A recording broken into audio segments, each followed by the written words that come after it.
Okay, good.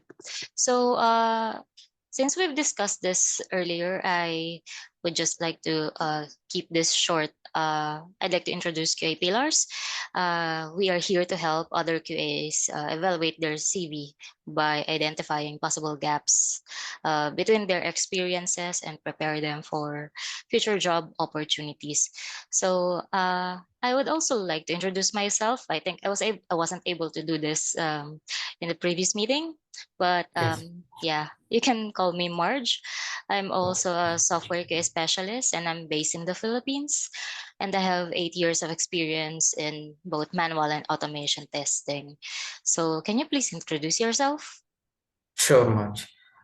This is Sharath. I am from India. I had 12 years of experience, both in manual automation and API testing. Yeah, yeah, that's much.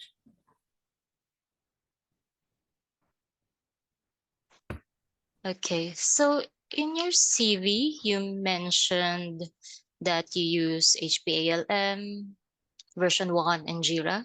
Yes. Which tool do you prefer and what is the advantages over the others? Sure. Comparison between HPQCALM and Jira is the main thing. Whenever the people, industry people also will look first the license. If we can go with the license or open source, HPQCALM is the licensed one. For that one, we need to pay the license fees. So Jira is a open source cloud platform, so that we don't need to pay for Jira tool. It is a open source one. If our application is a banking application or secure data is there and sensitive data is there, we don't need to expose to in point of time, over point of time. If we are working within the project, some of the bug we need to make it within the Jira or HPQC ALM, we need to rise. And after that, if we need to provide some of the screenshot or anything, if that might be exposed to third party people also, that make a problem if we are dealing with the sensitive data. Because of that, we will try to select whether we can go with the open source tool or a licensed tool. More or less in banking domain projects, we are go with the HPQCALM, and rest of the non-sensitive projects we will go with the Jira. The more advantages with the Jira is there is so many plugins are there. Those plugins will be make us integrate between Jira with the test file, integrate Jira with the with the Jenkins, integrate Jira with the GitHub. By using those plugins, it will be easy. Like that, we will compare between both of them. Great answer. So, Thanks. how much of your time is dedicated to manual testing, automation testing, and API testing? Initially, I started my career from the manual testing side much. After completion of 4 to 5 years manual testing, and I try to moving from the automation testing side. From past 4 years onwards, I am working on automation side, and last 2 years I started working on API testing also. And parallelly, I am working on this performance testing by using JMeter tool. Yeah. Okay. So, I can can you? say, Sorry, yeah, go please ahead. go ahead. I can say within a how many numbers, number wise, if I can say out of 12 years, I can say manual side half of the 6 years, and from rest of the 6 years, 4 years on automation side, and 2 years on the API side. Much. I see. So, can you walk us through your day-to-day task? Day-to-day task. Okay, sure. We are following as of now agile model, March. Within agile model, we have a 4 ceremonies. like sprint planning meeting, sprint review meeting, sprint retrospective meeting, and daily stand-up meeting. Within the daily stand-up meeting, we will it is hardly take 5 to 10 minutes. Within this meeting, we will discuss what we are going to do today. Is there any obstacles to complete this task? Those we will discuss. And within the sprint planning meeting, we will take the user story cards from the product backlog, and we can do the grooming. um, and once we did the grooming, like how many points we need to give all the resources by using the Fibonacci series story cards, we will give. Once we can estimate the velocity of that story card, we will pick those story cards for the corresponding sprint, and then we will start the work on those story cards. And within the sprint review meeting, it will happen first week of the sprint, or second week of the sprint. Within this sprint review meeting, we will check how much functionality we had covered, whether we are going to covering or not. We will check within this one, and we also create one demo session on the functionality, on which functionality we are working, and we will showcase that demo to the client also, if they ask to show the what is the functionality you are working within this sprint. And within the sprint retrospective meeting, we will do what went well and what are the points we need to do better to finish the sprint planning. Sprint retrospective meeting, we will check that one. Coming to regular tasks, once logged into the system, we'll check the mails. What are the priority mails are there? Those we will concentrate. Whether it is any new bugs are coming, build is released ad hocly. Those things we will check within the mail. Once we will check all those mails, all those important mails are there, we will reply back to them, and we will start the wherever we paused previous day, like test case designing is paused, or test case execution is paused. We will continue on that area. Okay, so looks like you have so much knowledge in agile. Can you differentiate agile and waterfall? Sure, much.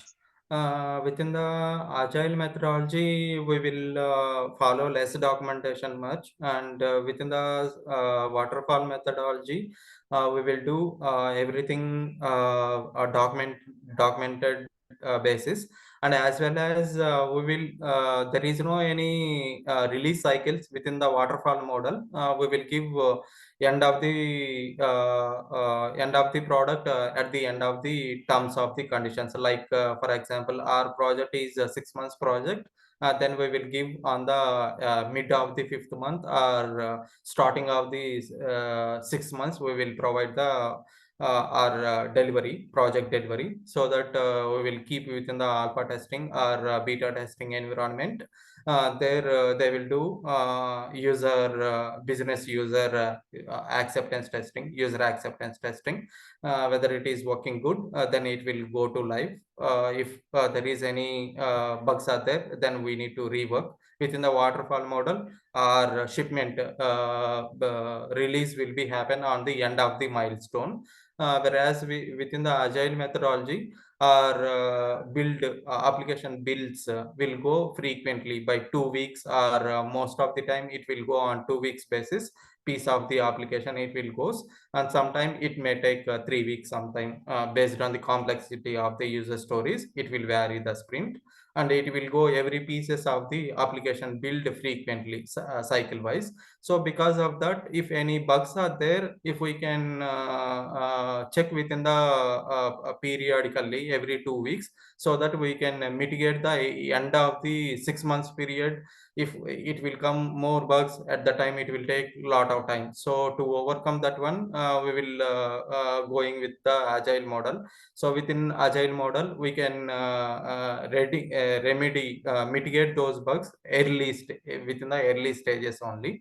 And one more thing is, a lot of collaboration was happened within the agile model as compared to waterfall model.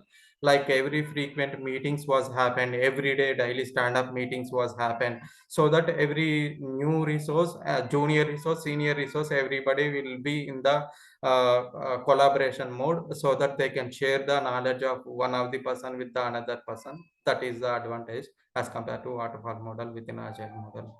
Marj. That's great.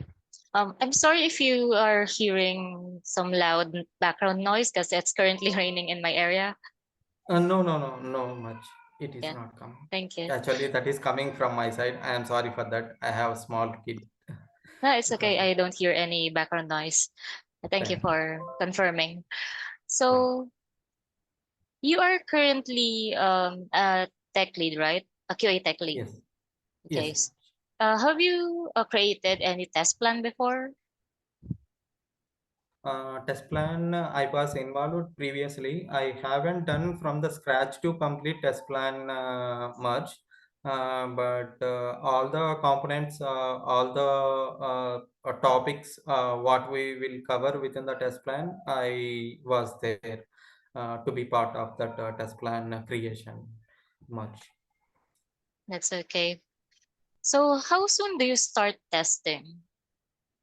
Um, Once the build is ready within our dedicated environment, whether it is QA or staging or UAT or any environment which is dedicated to the QA people, the build is released to that dedicated environment, and all the business requirement document or functional specification document that is handy with us, and requirement analysis was happened, and the query tracker was prepared, and it was discussed with the BA personals if is there any data ambiguity within the business requirement, and it is not testable, this requirement. Those things we can discuss with the business analyst, and every we and the business analyst and product owner on the same page.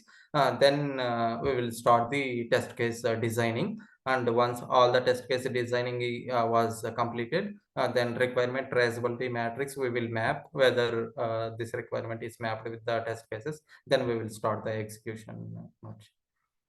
The basically for your question in precise, when we will start the test cases, the business requirement should be in handy, and application build should be within the respective environment, QA environment. It is ready for testable, and once smoke testing, it is a happy path flow is passed. That is the preconditions. Mean end-to-end flow, it should be working without any blockers. These are the three preconditions. Okay. And do you perform any regression testing or smoke Yes, much. testing? Okay. So can you difference do you know the difference between the two? Regression and Uh, smoke? yes, yes, yes, much. Within the smoke testing, whenever the build is came, then we will do end-to-end flow, complete end-to-end flow. For example, within our build, the user should register into the application, and able to navigate to the home page. So to validate this functionality through smoke testing, just we can create one user, and we will try to navigate to the home page just on a positive cycle without giving any negative values. Directly we will provide all the positive values, and we will try to navigate to the home page. That we will check within the smoke testing. Build is not crashing, and once user is provided all the username, password, and mobile number, email ID, then it is taking or not. Just only that will check within the happy smoke testing.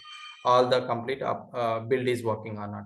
Whereas in regression testing, already application is there, home page. Within that home page, some of the functionality we are adding to that one. After navigating to the home page, payment gateway we are integrating. At that time, we are checking with the payment gateway functionality along with that home page functionality as well. That means already existing functionality is not broken for the new functionality which was developed.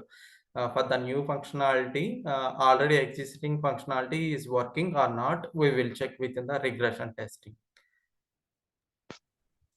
Okay, that's great. So let's say you have completed the testing for a certain application and you have not found any issue. Can you say that the application is 100% bug free? No much. We can't say as 100% bug free, since because every application or in any application there is some flaws will be there. That human end of the day, every human being can't able to do. Uh, I can say 100% it won't be come. We can give like 98 or 97% as such, but we can't able to say 100%. It might be because of the platform error and language binding errors or patch errors. Anything will come newly added to the for example, we developed our application within the Windows, and we try to check within that one just by using the browser stack. Within the browser stack, our application is working or not within the Mac OS. Just within the cloud environment, we checked that one. But whereas once we can open complete our application within the Mac operating system system at that time, I mean to say Mac operating system tablet or any laptop within that one, might be some of the functionality, basic functionality will be vary as compared to Windows functionality. At the time, the responsiveness of the application will be vary as compared to Windows to Mac OS operating system laptop.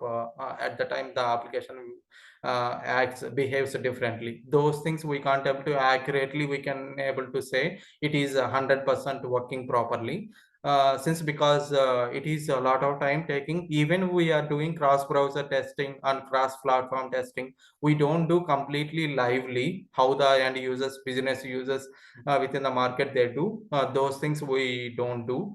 Because of that, we can't able to say 100%, but we can say as a 98 or 99%, since because within the cross browser testing we are validating those scenarios. Great.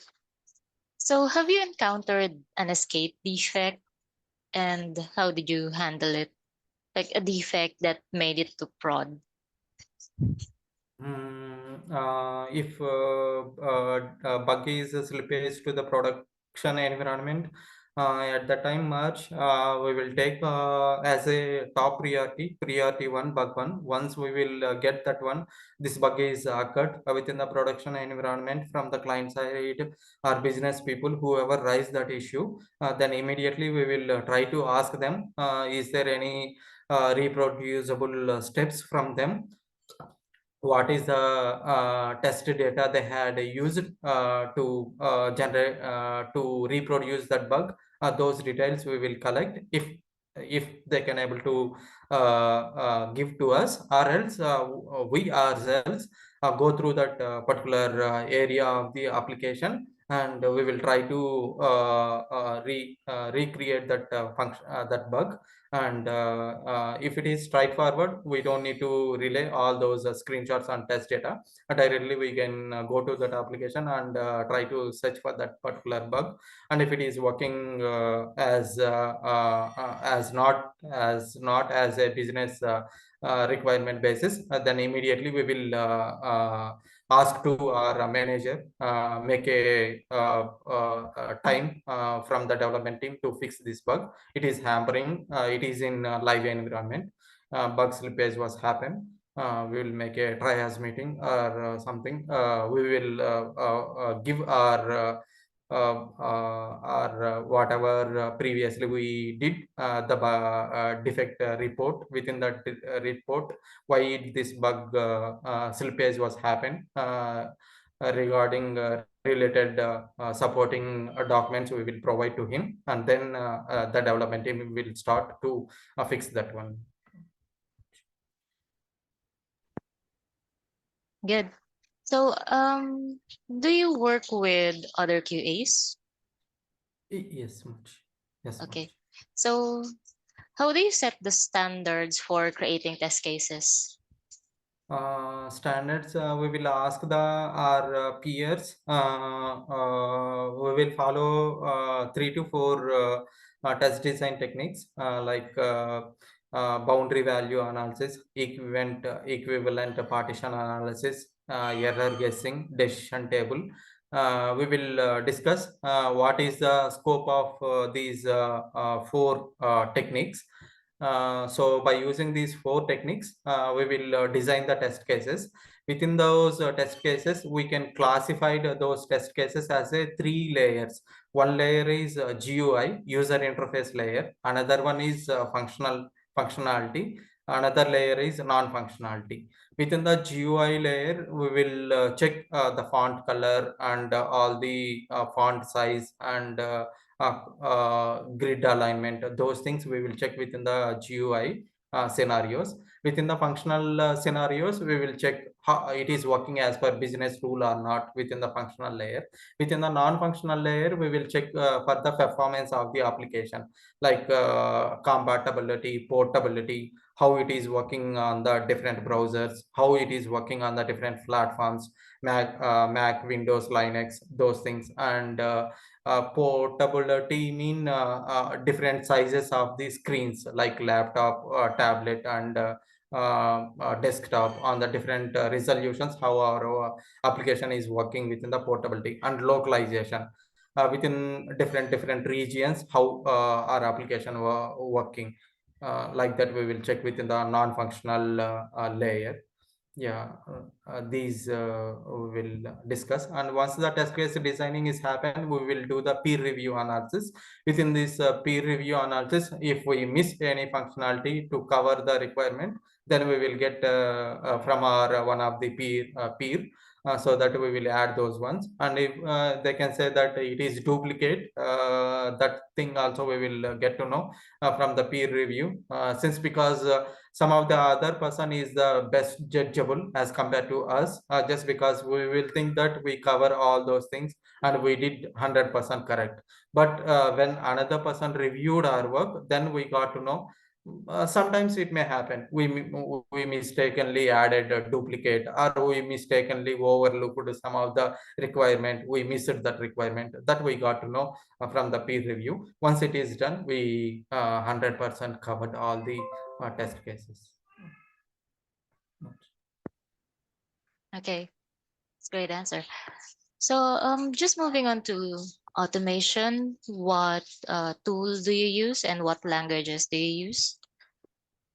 Sure, much. Within the automation side, I worked on the Java language much. I used the Selenium IDE. Within this, the building tool is Maven, and the build version control tool is Git and GitHub, and job scheduler is Jenkins. I used these tools, and I worked on both DOM model and POM model, document object model and page object model. I worked on both models. And I used the TestNG framework as well as a Cucumber framework. I worked on both the TestNG framework as well as Cucumber framework. And I worked on API testing side, SOAP UI tool and Postman tool for the manual testing of the API. And for automation testing of the API, I worked on the REST assured framework. And for the performance testing side, I worked on HTTP watch and Fiddler tools. How many services are hitting at the same time? By using the HTTP watch and Fiddler, we can able to see. For automate and generate the virtual users by using the JMeter tool, I performed that one performance testing. What is the spike is there? Yeah, load is there. Yes. That's great. So you mentioned Java. Just want to ask, have you Yes. used map or hash map before? Hash map I used when I try to pass the different set of values. Much at the time I used the hash map. for one of the scenario within the application by using hash map creation. After creating the hash map, and I try to added the by using the add method, I added some of the objects into that hash map, and I pass that values into the web elements within the application. Okay. So in automation testing, so do you test mostly web applications? Yeah. Yes. Okay. Yes. Can you just give me a few examples of locators? Locators. Sure, much. We have a name, ID, link test, partial link test, XPath, CSS selector. These are the various locators we have, but majorly we will use the ID, name, and then XPath and CSS selectors. These four predominantly we use, and we have link test, partial link test, tag name. Uh, yeah, these are the other locator strategies we do have. Okay. Manish. So um, do you know the difference between a relative path and an absolute path? Yeah, sure. If we use the relative path, then we will go directly to the respective, directly we navigate it to the respective node. Whereas if we use the absolute relative path, we'll start with the double backslashes. Absolute path will start with the single backslash. If we use the absolute path, then we will traverse from the home directory to till that node. For example, div HTML, and then div, and then li, and then like that we will traverse completely from home. Within that document, we will traverse from the starting point of the node to till the point where our node is existing. Till that point we will traverse if we use absolute path. Whereas if we use relative path, directly we will navigate it to the respective uh, node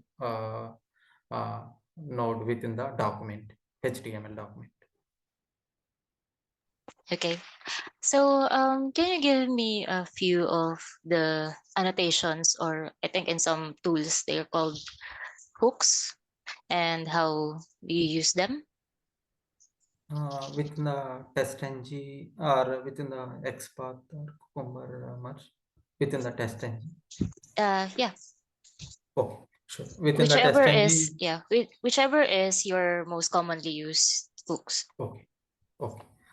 Within the test ng, mostly we use the at the rate test, and then before test and after test, and before method and after method, and data provider we will use within if we want to pass some of the data to that particular test scenario, we will use the data provider annotation within the test.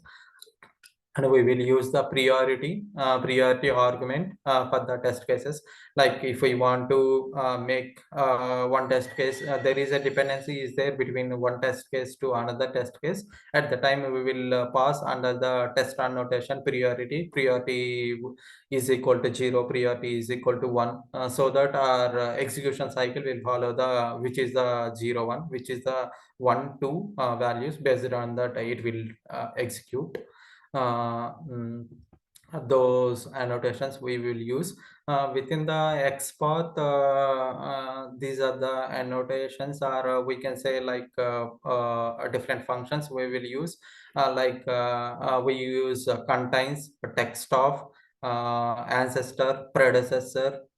These are the functions we will use within the XPath if we want to handle with the dynamic web elements. At the time we use these contains method, or text of method, or parent to sibling, or following, or child to parent. These traversing we use within the XPath. And within the Cucumber framework, the different hooks we use is majorly we will use the at the rate tags we will use. If we want to run that set of feature file, then we will give the tag name to that feature file, then we will use that one. And then given when, then these are the Gherkin keywords we will use. And hooks are examples keyword we will use. By using examples we will pass the different set of test data. And then we use at the rate before, at the rate after. These hooks we will use within the Cucumber framework. Marj. Great. So you mentioned before that you're using Maven, right? Yeah. Um, so are you familiar with pom.xml? Yes, Okay, yes. can you explain what it is? Sure. Within the pom.xml file, we will keep all the respective dependencies for those TestNG framework, or a Cucumber framework, or WebDriver Manager class related dependencies. All those dependencies we will keep within the pom.xml file. For example, we are initially working within the project. At the time, TestNG framework is there version of 6.5. If we will keep that one within that dependency, TestNG respective dependency within the pom.xml file, then Surefire or file over plugin will search for if is there any new version of the TestNG is there within the Maven repository, central repository. If it is available new TestNG version, then it will automatically pick the new version of the TestNG dependency, and it will keep within our class path, within our Java configured build path, so that if is there any version dependencies are there, new versions are coming, those we can easily handle by using the Maven pom.xml file, by using the dependency Surefire plugin. That's great. And are you familiar with page object model? Yes, Marj. Okay, can you explain how it works in your script? Yeah, sure. For example, within my application, there is 10 pages are there. Login page, home page, and home page, and user profile page, user profile modification page. Like that, there is 10 pages are there. To handle those 10 pages, I create all those for all those 10 pages different classes. And I will create all those objects within one object repository. If anything is changes within that web page, then directly I can go to that respective page class, and I will modify my test cases, so that I don't need to look into all the entire script. If we create for all those 10 cases within one test class, then we need to check if anything is changed within the fifth page or sixth page. Then we don't have any identical page script. We need to search for entire script, and we need to modify within the respective area of the area of the script. But whereas if we can go with the every page as a separate class, then we directly go to the respective page class, and within that page class test script, we just need to change that test script as per the modification within the application. All right. Actually, we're running out of time, but if this call cuts off, I'm gonna send you a separate link for the next part of the interview. But yeah, Sure, just to continue, sure, um, Marj. for example, the script failed at the point where it should click a link, but it Oh, did not. oh. So, what do you think are the possible causes, and how would you investigate it? The script is failed. The link should be click at the time. It is not clicking. It is failed. It might be there is a timeout exception. I try to incorporate some time, wait my script like a thread dot sleep instead of 1 second, 2 seconds, like 2000 milliseconds, or else I can try to make that link is the link path is not given properly. For example, by using the anchor tag A, we can provide the link value within the link located strategy. If we want to driver dot find element by link, then we will give the value of the link. Here, the value of the link is provided wrongly. I mean, the locator is wrong for that one, so at that time it is not clickable, and might be the execution is fast, and the link is not appearing at the time.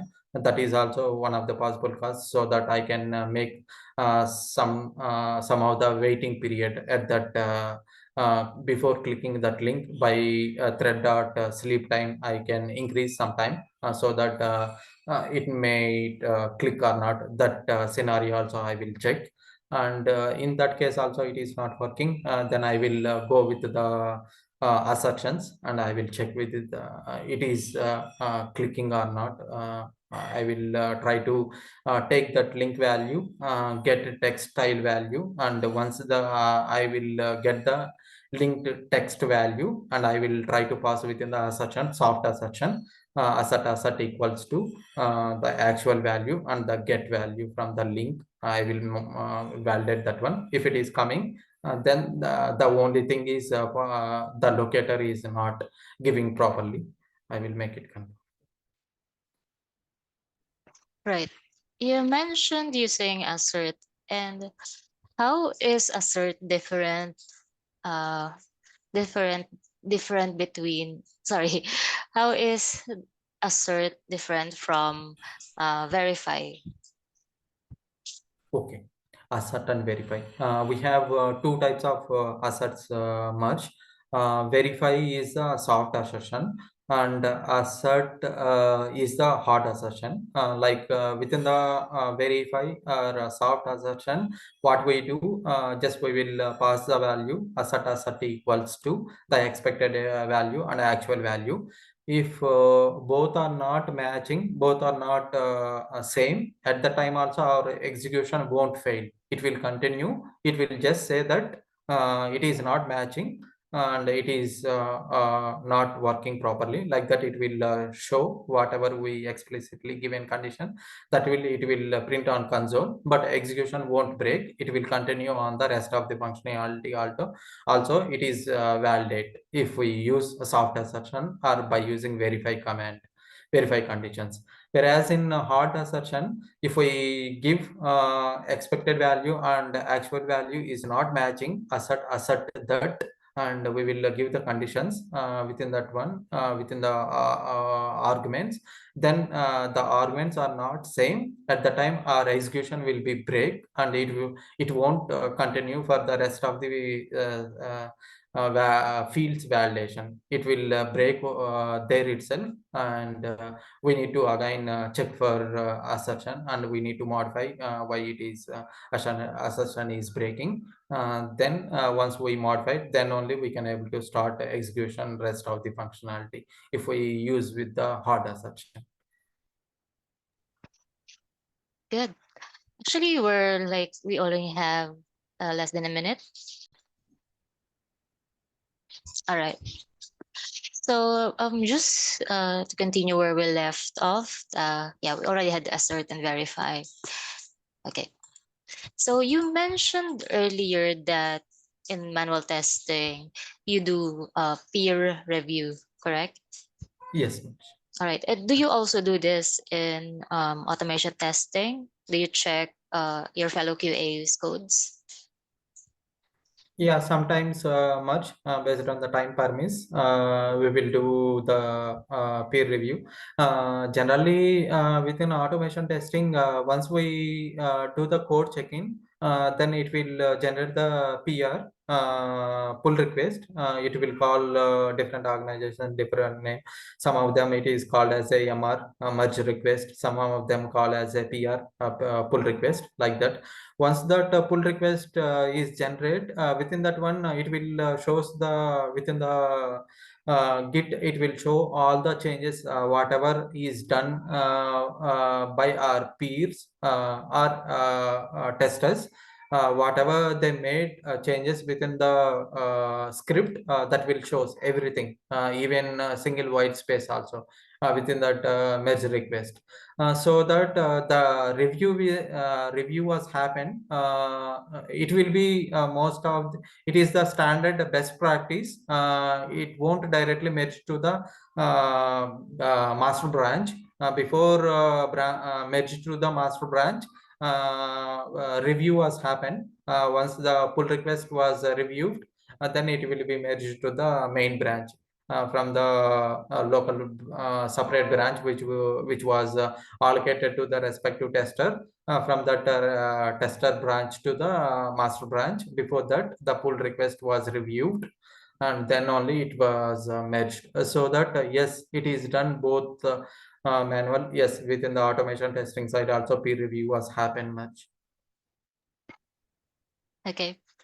And what do you usually find in those like code reviews? Like, do you find any issues, or do you find any violation or standard uh, practices? Yes, correct, Marj. You are correct. The good question. Actually, within the code review is majorly we will follow the correct, the standard. If it is following the standards or not, it is only check within the code review. Since because any tester directly won't check into the branch, since until unless the script is working properly or not.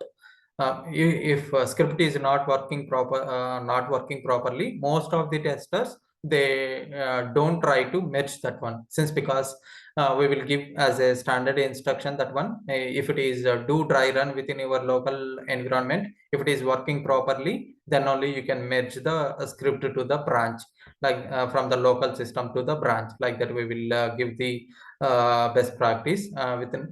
Once it is merged and the pull request within this one, we will check the standards they are following or not. Instead of using XPath, if there is a possibility, if we can directly use the ID of that particular web element, then you can use, instead of lengthy XPath, you can directly go with the ID.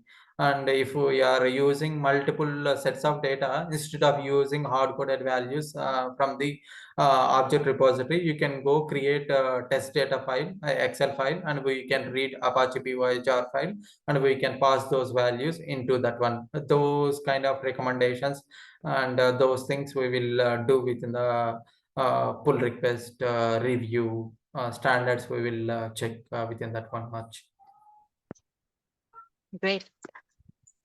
So, for example, you have executed all of your scripts. What reporting tools do you use like after execution?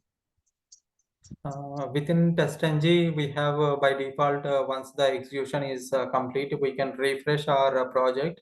Then within the target folder or test output folder, we have a basic HTML report will be there. And if we want to use the customized reports, then we can use the extent reports or allure reports. These are the separate classes.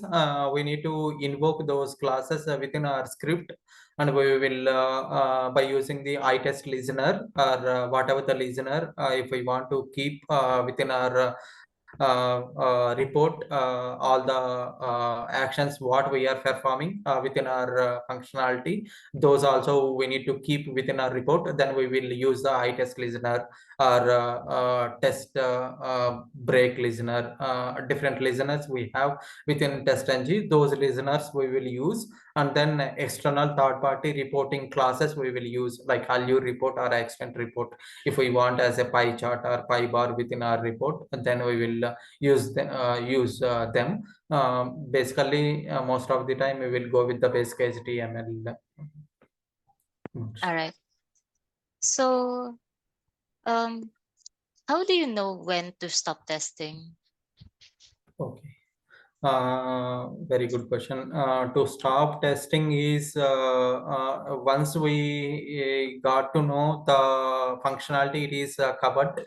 If we have a requirement, let's say we break down the requirements as a 25 requirements are there. By using requirement ID 1, requirement ID 2, 3, requirement ID 25. For all those requirement 25s, we completed or not, we will check, and as well as our timeline we will check. Within the speculated timeline we are going or not, we will check. If it is a shortage is there within the timeline, then we will go the requirement coverage we will check with by using the requirement traceability metrics metric RTM. And also we will check the bug report. Within that bug report, what is the bug density, how much slippage is there, within the bugs, how many open bugs are there, how many critical bugs are complete fixed, how many medium bugs are fixed, how many low level bugs are present. Those bug report coverage we will check. If P1 P2 bugs are completely fixed and we did retesting and it is working properly, then there is a short image is there, then we will go one round of ad hoc testing, and if it is working properly, then we will go for the test sign up and saying like that we covered all the P1 P2 bugs are fixed and retested and application is working properly, and we will keep within the action item or release note saying that these number of P3 bugs are these are due to because of time lagging, time insufficiency, we are keeping aside. These are the known issues like that we will keep, and we will give the test sign off. Marj. Okay.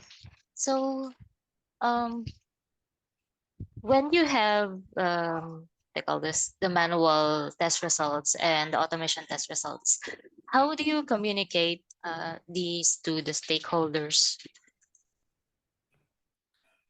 Manual test cases we will do through the macros or through the Excel sheets much. If we want to give the automation test cases report, then if we are following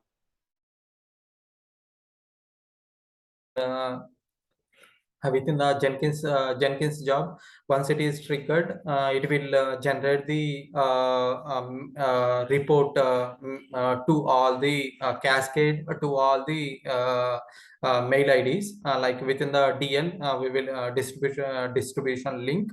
We will provide all our team member mail IDs and as well as our management mail IDs. Within the mail trigger test result, mail trigger configuration, build trigger configuration, we will configure these mail IDs. So once our Jenkins job scheduler pick the job and it will run, then the generated report will be mailed to the all the respective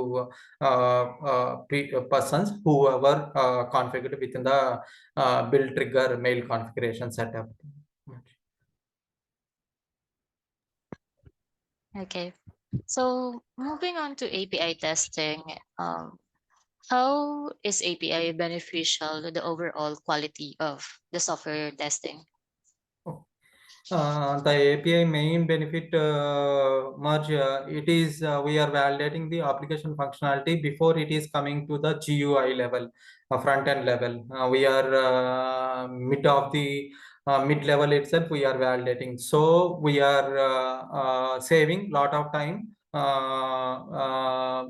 If is there any bug is there within the API validation, if we fix that bug within the API level itself, it will save the lot of time, since because if it is not working properly within API level, and they are worked some of the UI level functionality for that one, like the Cascade CSS and HTML developer, UI UX designer developers are perform some of the all the font level, all those they binded to that functionality, and within GUI level side it is failing, then it is making a rework again to them. If I can go and say this is the issue is coming, and then both the Java developer as well as UI UX developer, GUI developer, both the people need to work. So to overcome this one, if we identify the bug within the API level itself, so we'll save the UI level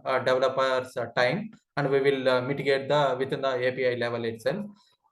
Within that API, we will check the functionality, how the data is flowing uh, between database and then business layer. Here, there is no any front end layer, GUI level, only business layer and middleware and database back end only there. There is no front end. Okay. What tools do you use again? You mentioned Postman earlier. Yes, within API testing, I used SOAP UI tool and Postman tool, and pro version of SOAP UI Ready API also I worked. And for automating APIs, I worked on the REST assured framework, Marj. Okay. Just want to know, how is API testing different from unit testing? Okay, unit testing and API testing. Within the API testing, we will check the by using different methods, like get, put, post, delete, patch, header. There is almost 10 to 12 methods are there, HTTP methods, but predominantly we use get, put, post, delete, patch methods. These five methods we use mostly. In fact, within unit testing, we will do every component level testing we will do. Like for example, one unit user is entered the user mail ID. User is entered the username. Like that component level, we will validate within the unit testing. Whereas within API testing, complete bunch of components also we will validate within the API testing. For example, by using get method, get API, if we hit the by using get API method, then we will get the different set of data. Instead of only username, we will get a user ID, user date of birth, user mail ID, and user marks, pass percentage. All those details also we will get by using the single API service. Component level, how the component it is, how it is integrating with the another component, those things we will check within the unit level testing much. Okay, cool. Can you provide me a few of the status codes and what they mean? Sure. Great question. We have five series of status codes are there. First, 100 series status codes are informative series status codes, and 200 series status codes are success information status codes, and 300 series status codes are redirection purpose, and 400 series status codes are client side error status codes, and 500 series status codes are server side error status codes. For example, 200 status code is success, 201 is created, and 202 is accepted, like that, and 400 is a bad request, and 403 is forbidden, and 500 is internal server error, and 503 is payment required, payment gateway timed out, like that. Different status codes are there. Okay, great. So in Postman, do you create the collections? Yes. Okay, can you walk us through how you do that?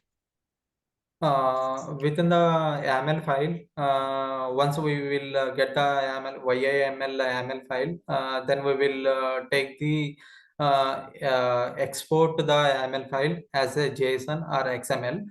Once we can export as a JSON, then we will within the Postman, we have a collection on the top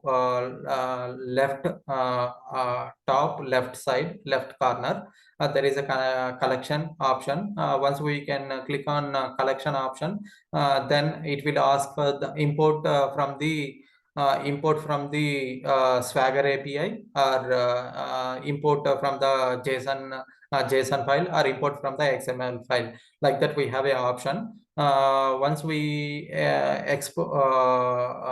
downloaded from the Swagger tool, from the YAML file as a JSON file, then we will directly within our Postman, we can import that JSON file, JSON collection file.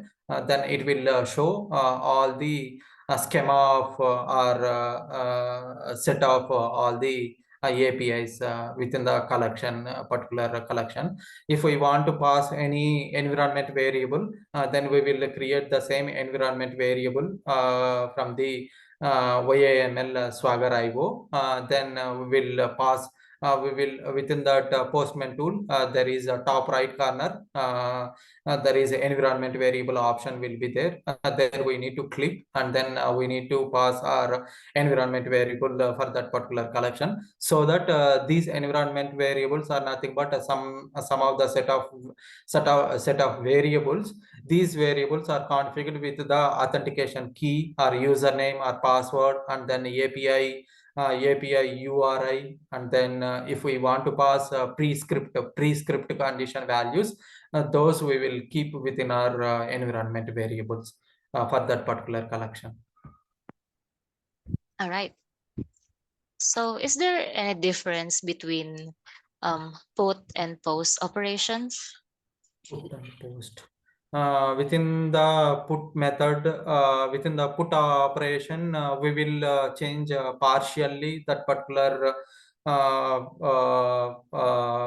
node. I can say node instead of node, that particular attribute or that particular field values we can partially update. Whereas in post operation, we completely create a new resource, a new field we will create within the server, within the database. By using post operation, we will create a new, and we can able to change the some of the fields also. But by using put operation, we can't able to create the completely new resource. But by using post method, we can do full update or partial update, as well as create a new resource. But by using put operation, only we can update that resource. We can't able to create the new resource. That's great. So final question, what types of bugs do you usually find during API testing that you will not find if you based on, say, on the functional side or on the UI side?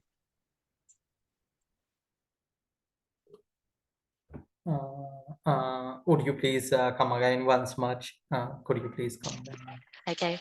So So, what I mean is, what bugs have you found or do you usually find when doing API testing that you know will not be caught if you are testing on the UI side?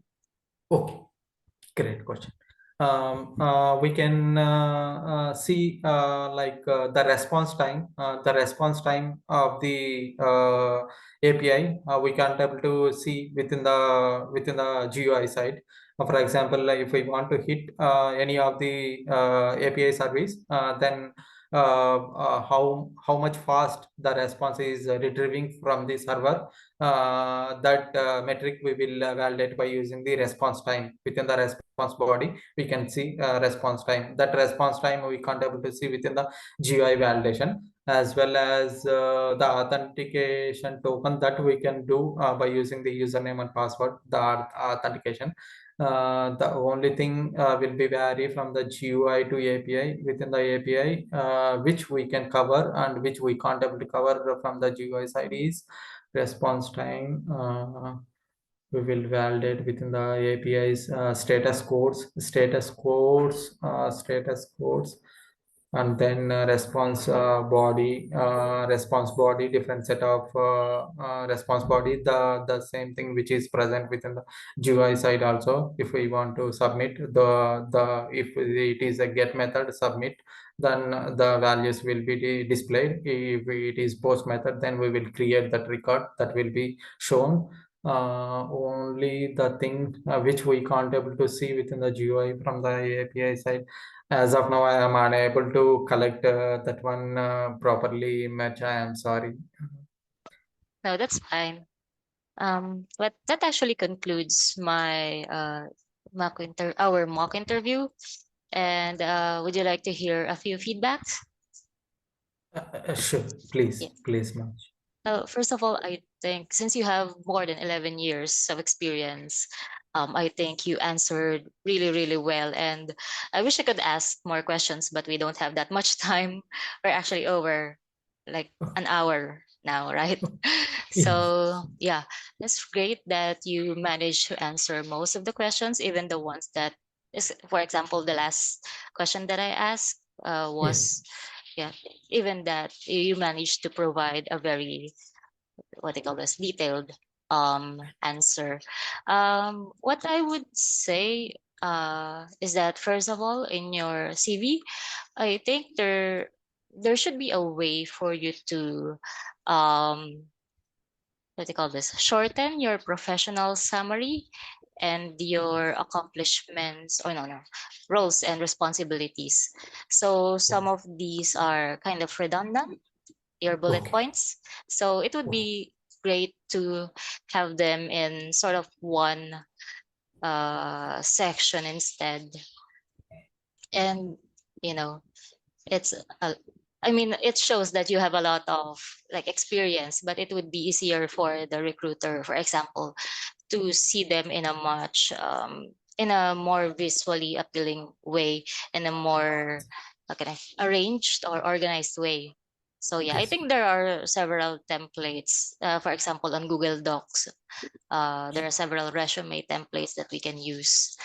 Apart from that, in the interview itself, you really provided so much detail on every question, and while that is very great. I would say have some of the questions that are so easy to answer, like say the difference between regression testing and smoke testing. I think the answer that could be shortened into like one or two sentences. So you oh, can answer that in 10 seconds. And sure, I believe you can. So yeah. sure, And sure, yeah, for example, and then when I asked how you communicate your manual and automation test results to stakeholders, it would be better to to explain your answer in a less technical manner. So yeah, we QAs, I'm not sure if you agree, but we don't make decisions, but we provide all the necessary information to the stakeholders that would make them uh, make decisions on their own, right? So it would be better to sort of explain our test results in a non-technical way, in layman's terms, basically. So yeah, I think that's it for my feedback. Do you have any questions? really, it was fabulous, really much. I try to learn most of the things from you. And surely I will, next time it won't be repeat on my interviews. I make a note on highlight basis. And really, I'm bottom of the heart, I am saying it was a pleasure to interact with you. It was a great time to talk with you, Marj. Yeah, it was a very, what do you call this, a very valuable experience for me as well as an interviewer and as a QA. You have so much answers that you have provided. So thank you very much for this, for taking this mock interview. Yeah, thank Yeah. you. Thank